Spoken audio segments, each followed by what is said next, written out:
About channels.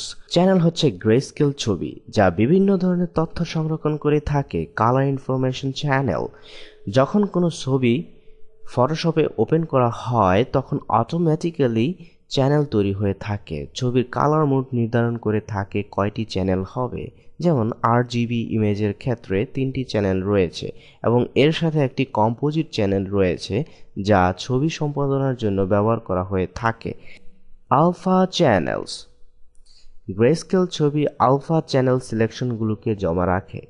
Alpha channel যুক্ত করে ছবির মাস্ক হিসেবে জমা রাখা যায়, যে কোনো প্রকার সমস্যা হয় না পুরোপুরি ছবি সম্পাদনা করলেও। Spot colour channel. এই চ্যানেলটি অতিরিক্ত আরও একটি প্লেট তৈরি করে প্রিন্টের জন্য। একটি ছবিতে সর্বমোট 56টি চ্যানেল থাকতে পারে। প্রতিটি চ্যানেলের ডাইমেনশন পিক্সেল সংখ্যা মূল ছবির ন্যায় হয়ে থাকে। ফাইল সাইজ নির্ভর করে চ্যানেলের পিক্সেল সংখ্যার উপর। কিছু নির্দিষ্ট ফাইল ফরম্যাট রয়েছে যা চ্যানেলের বিভিন্ন তথ্যগুলোকে খাটো করে সংরক্ষণ করে থাকে, যেমন TIFF, PSD অর্থাৎ ফটোশপ ফাইল ফরম্যাট।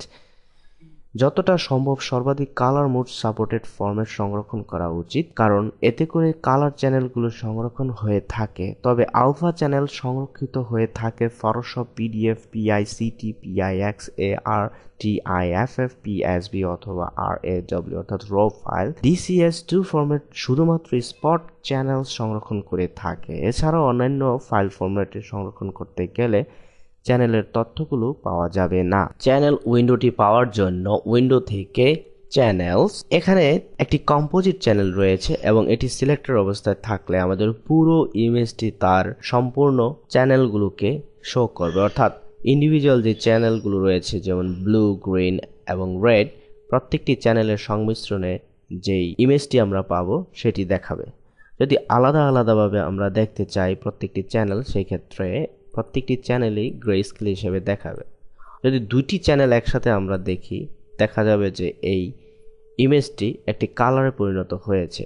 অর্থাৎ কালার ইমেজ দেখার জন্য মিনিমাম দুটি চ্যানেল আমাদের ব্যবহার করতে হবে এবং দুটি চ্যানেল সিলেক্ট করার জন্য শিফট প্রেস করে এবং আরেকটি চ্যানেল আমরা সিলেক্ট করব, অথবা আমরা এখানে যে সমস্ত আইকনগুলো রয়েছে সেগুলোকে ক্লিক করেও আমরা অ্যাক্টিভেট করতে পারি প্রত্যেকটি চ্যানেলকে ইন্ডিভিজুয়ালি, অথবা মাল্টিপল চ্যানেল হিসেবে আমরা ব্যবহার করতে পারি। তবে মিনিমাম ওয়ান চ্যানেলকে আমাদের সিলেক্ট করতে হবে, সবগুলো চ্যানেলেই বাদ দেওয়া যাবে না। ডান দিকে রয়েছে এই চ্যানেলগুলোর প্রত্যেকটির individually shortcut key. Ctrl+3, Ctrl+2 এবং Ctrl+1 প্রেস করে আমরা প্রত্যেকটিকে আলাদা আলাদাভাবে সিলেক্ট করতে পারি এবং Ctrl+Alt কি ব্যবহার করেও আমরা কম্পোজিট চ্যানেলটিকে দেখতে পারি। অপশন প্লেট থেকে এই চ্যানেলগুলোর যে থাম্বনেল সাইজ সেগুলোকে আমরা ইচ্ছা করলে পরিবর্তন করতে পারি। যদি নান ব্যবহার করি সেক্ষেত্রে প্রত্যেকটি নান দেখাবে। নান ব্যবহার করে সাধারণত যে প্রিভিউটি আমরা দেখতে পাই চ্যানেল এর, সেগুলো আসবে না এবং এতে করে আপনার কম্পিউটার পারফরমেন্সের বৃদ্ধি ঘটবে। আবার এখানে যে সমস্ত গ্রেস্কেল চ্যানেলগুলো রয়েছে সেগুলো যদি কালার্ড চ্যানেল হিসেবে আমরা ভিউ করাতে চাই আমাদের মেন ইমেজ উইন্ডোতে, সেক্ষেত্রে এডিট থেকে প্রেফারেন্স এবং ইন্টারফেস থেকে শো চ্যানেলস ইন কালার এটি টিকমার্ক করে আসলে আমরা প্রত্যেকটি ইন্ডিভিজুয়াল চ্যানেলগুলোকে কালার্ড হিসেবে দেখতে পাবো। আবার গ্রেস্কেল ভিউ করানোর জন্য এডিট থেকে প্রেফারেন্স এবং ইন্টারফেস থেকে শো চ্যানেলস ইন কালার এর টিকমার্ক উঠিয়ে দিয়ে কাজ করব। এখানে যে সমস্ত চ্যানেলগুলো আমরা লক্ষ্য করতে পারতেছি সে সমস্ত চ্যানেলগুলোর কিছু ইনফরমেশন আমরা জেনে নেই এর এডিটিং এর পূর্বে। এখানে যে কম্পোজিট চ্যানেলটি রয়েছে তার নিচে রয়েছে এর ইন্ডিভিজুয়াল চ্যানেলগুলো, তাছাড়া আলফা চ্যানেলগুলো রয়েছে, অথবা এখানে বিভিন্ন ধরনের মাস্কিং করে আমরা এই আলফা চ্যানেলগুলো তৈরি করতে পারি। প্রত্যেকটি চ্যানেলকে আলাদা আলাদাভাবে সিলেক্ট করে এর এডিটিংয়ের কাজগুলো করতে পারি। যেমন এখানে রয়েছে এটি ডিসিলেক্টেড অবস্থায়, সিলেক্টেড বাট নট এডিটেবল, এবং এটি সিলেক্টেড এবং এডিটেবল। আমরা এখানে যে সমস্ত পেইন্টিংয়ের কাজ করব তা এই ব্লু চ্যানেলের উপরে কাজ হবে। এখানে যদি আমরা ব্রাশ ব্যবহার করি সেক্ষেত্রে ব্রাশটির ক্ষেত্রে কিছু কথা আমাদের মাথায় রাখতে হবে।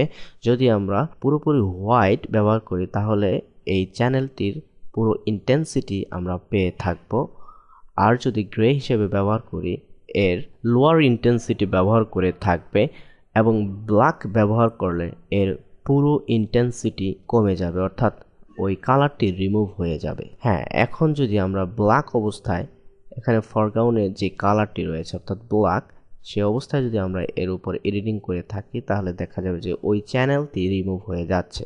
তা ভালোভাবে বোঝার জন্য এডিট থেকে প্রেফারেন্স এবং ইন্টারফেস থেকে আমাদের শো চ্যানেলস ইন কালার এটি সিলেক্ট করে ব্যবহার করতে পারি। হ্যাঁ, এখানে যে কালারটি আমরা সিলেক্ট করেছি সেটি দেখা যাচ্ছে, অর্থাৎ এই কালারটি রিমুভ হয়ে যাচ্ছে। এখন যদি আমরা এখানে গ্রে ব্যবহার করি 50% গ্রে, এর ইন্টেন্সিটি কিছুটা বৃদ্ধি পেয়েছে ব্ল্যাকের চেয়ে। আর যদি পুরোপুরি হোয়াইট ব্যবহার করি এক্ষেত্রে দেখা যাবে যে পুরো ইন্টেন্সিটি আমরা পেয়ে যাচ্ছি, অর্থাৎ ফুল যে চ্যানেলটি রয়েছে সেই চ্যানেলটি আমরা পেয়ে যাচ্ছি। এখানে যে সমস্ত চ্যানেলগুলো আমরা দেখতে পাচ্ছি তা হচ্ছে RGB মোডের চ্যানেল। আমরা যদি এই ইমেজটিকে CMYK মোডে কনভার্ট করি তাহলে দেখা যাবে যে এর প্রত্যেকটি চ্যানেল অর্থাৎ cyan, magenta, yellow and black প্রত্যেকটি চ্যানেলগুলোকে আমরা দেখতে পাচ্ছি এবং এর সাথে একটি কম্পোজিট চ্যানেল রয়েছে। সেই কম্পোজিট চ্যানেলটির সাহায্যে আমরা এর পুরো যে কম্বিনেশনগুলো রয়েছে চ্যানেলগুলোর তা দেখতে পাচ্ছি। এখন যদি প্রত্যেকটি উঠিয়ে দিয়ে ব্যবহার করে দেখা যাবে যে ব্ল্যাক যেই চ্যানেলটি রয়েছে সেটি দেখা যাবে ইয়েলো অথবা ম্যাজেন্টা অথবা সায়ান। এখানে যে মাল্টিপল চ্যানেলগুলো রয়েছে সেই মাল্টিপল চ্যানেলগুলোকে যদি আমরা স্ট্যাকিং অর্ডার করতে চাই সেক্ষেত্রে এগুলোর উপরে আমরা স্ট্যাকিং অর্ডার করতে পারবো। যেমন এখানে যে আলফা চ্যানেলটি রয়েছে তা যদি উপরে যে আলফা চ্যানেলটি রয়েছে তার উপরে রাখতে চাই সেক্ষেত্রে এটার উপরে ছেড়ে দিলে আলফা চ্যানেলটি চলে আসবে। এখানে অটোমেটিক্যালি চ্যানেলগুলোর শর্টকাট কি তৈরি হচ্ছে Ctrl+5 Ctrl+6 এইভাবে। পরবর্তীতে তৈরিকৃত যে সমস্ত চ্যানেলগুলো রয়েছে সেগুলোর যদি রিনেম করতে চাই সেক্ষেত্রে এই চ্যানেলগুলোর নামের উপরে যেমন আলফা 1 এর উপরে ডাবল ক্লিক করলে এখানে রিনেমের জন্য একটি টেক্সট ওপেন হবে। আমরা ইচ্ছা করলে এই আলফা চ্যানেলটি রিনেম করতে পারি, যেমন ওকে